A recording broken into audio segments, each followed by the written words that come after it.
Yes, tubahaye ikaze nanone nyuma yo gukomeza kugerageza urabona yuko chat ije gufunguka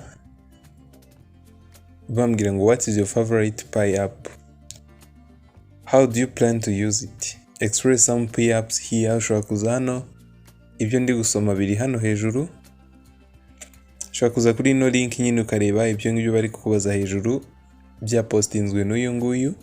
Hanyuma hano hejuru handitse tap here to visit testnet apps on the Pi browser. Ushobora kunyura hariya kugira ngo usure ama application muri testnet yo muri Pi browser. Chat rero ugomba guparticipamo ni iyi ngiyi, urabona wenda abandi bagiye bandika happy Pi2Days, abandi Pi is the best, abandi happy Pi2Day. Urabona ushobora kuza ukandikamo anything, kwandikamo icyo ari cyo cyose ushaka. Ushobora kwandikamo nawe happy Pi2Day,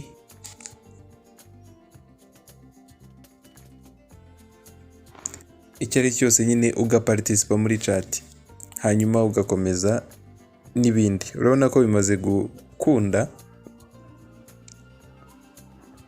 Ndakora back ngaruke hano, urabona ko ya feedback irarangiye. Ngeze hano noneho join the fireside forum, nkore start naho nkore open fireside. Just ni kujoininga nyine yo fireside, nta nundi no ni survey biraho. Eka turebe dukomeze.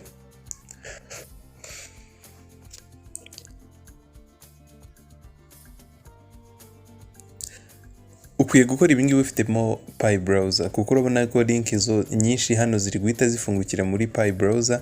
Bivuze ngo ugomba kuba ufite iyi application ya Pi browser kugira ngo bijye bifungukiramo, kandi n'ubundi ni byiza kuba uyifite niba warakoze KYC cyangwa utarayikoze. Hano nkoze kuri allow kugira ngo twemerere ino fireside forum uba yateka information hano.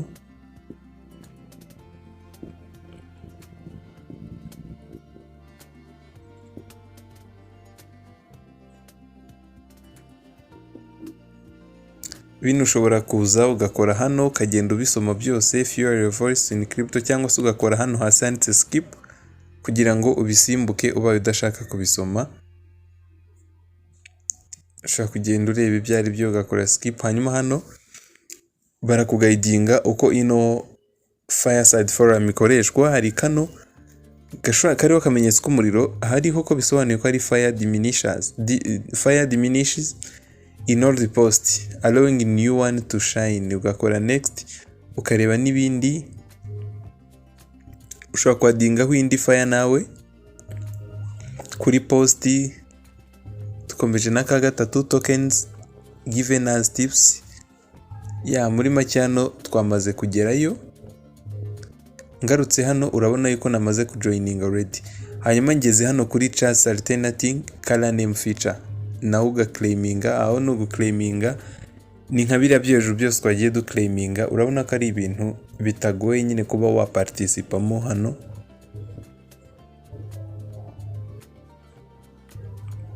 Pi chat global chats in different languages, nkoze kuri next. Hanyuma hano baranzanira Pi chats policy.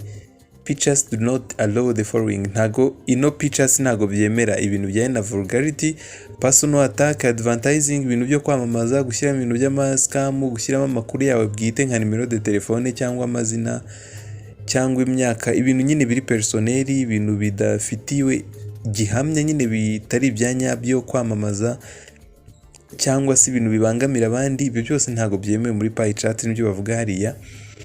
Ushobora kandi gusoma frequent asked question cyangwa se FAQ before asking. Ugomba kubisoma mbere yo kugira ikibazo.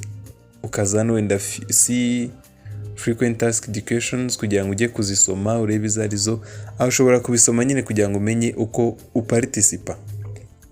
Nge misengaruka hano ntago niriwe nzisoma, ni gusa twize kuzivugaho turi kuvuga ibintu byemewe muri cyangwa se bitagomba kuvugirwa muri iriya chat room ya Pi, tutanga n'ingero z'abagiye babizira. Ngira ngo wenda uwaba yibuka iyo post yaba abizi neza ko twabivuzeho, ntago tubigarukaho cyane. hanyuma tugeze hano kuri new font size. Ushobora gukora go to settings kugira ngo urebe izo font size cyangwa se ugakora dismiss. Nkanjye niho nkoze kuri dismiss, hanyuma nkomeze. Hano batubwira ko ushobora kuhajya ukadjustinga font size. Izo ni charts nyine mba ngiye mfitemo, si ngombwa kujya kuzireba n'ibindi nk'ibyo byose, n'ubundi nsanzwe nzifitemo.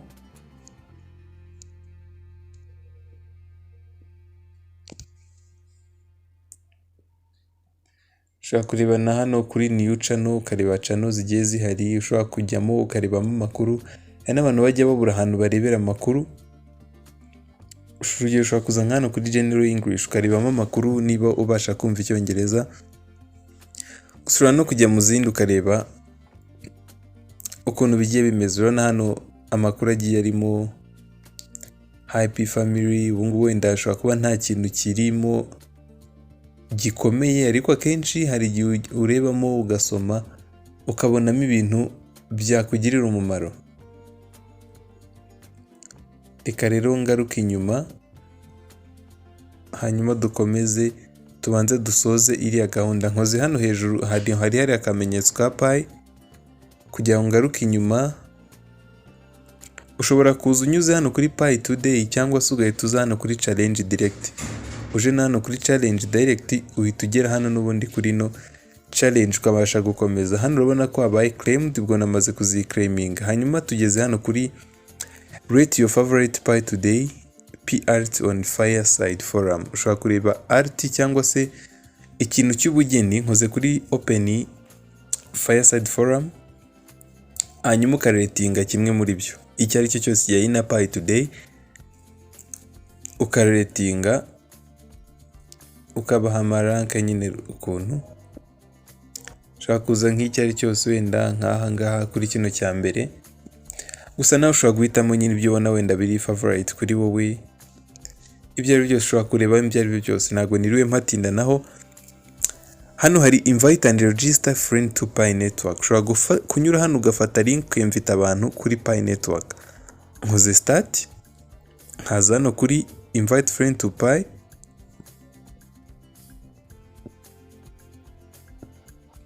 Kugira ngo twemvite abantu, ushobora gukora copy ya link cyangwa se ugahitamo application iyo ari yose, hanyuma ukemvita abantu kugira ngo baze bajoining Pi network. Urugero wenda reka nyure nko kuri WhatsApp, ahitangira nk'uwo nyoherereza.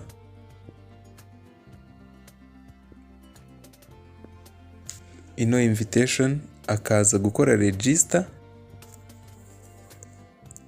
kuri no Pi network, hanyuma yakora register nanjye nkaboneraho gukomeza.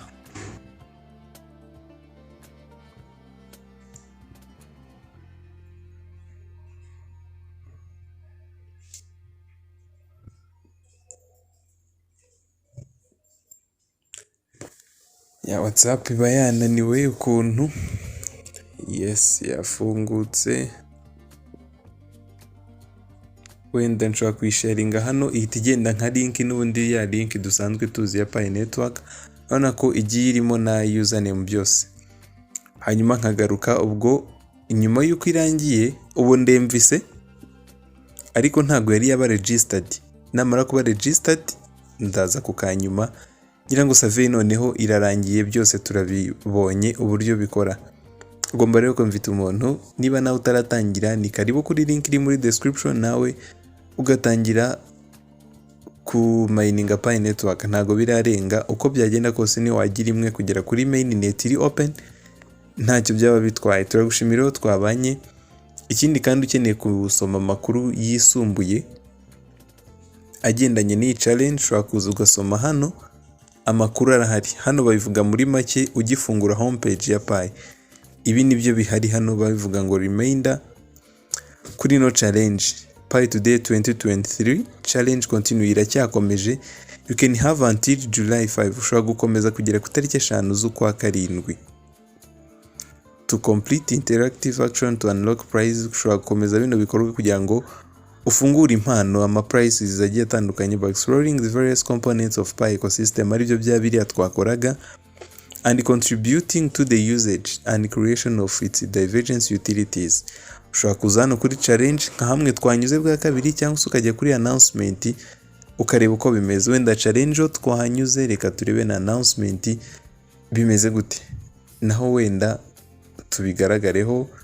Ushobora kunyura hano ugahita ubonamo Pi2Day empowering pioneers to create ecosystem utilities. Ushobora kuza hano ukabisoma ukareba byinshi bijyanye n'iyi challenge. Naha dusoreje rero twebwe iyi post, tubashimira mwese twabanye, mwese mwadukurikiye, muraba agaciro cyane.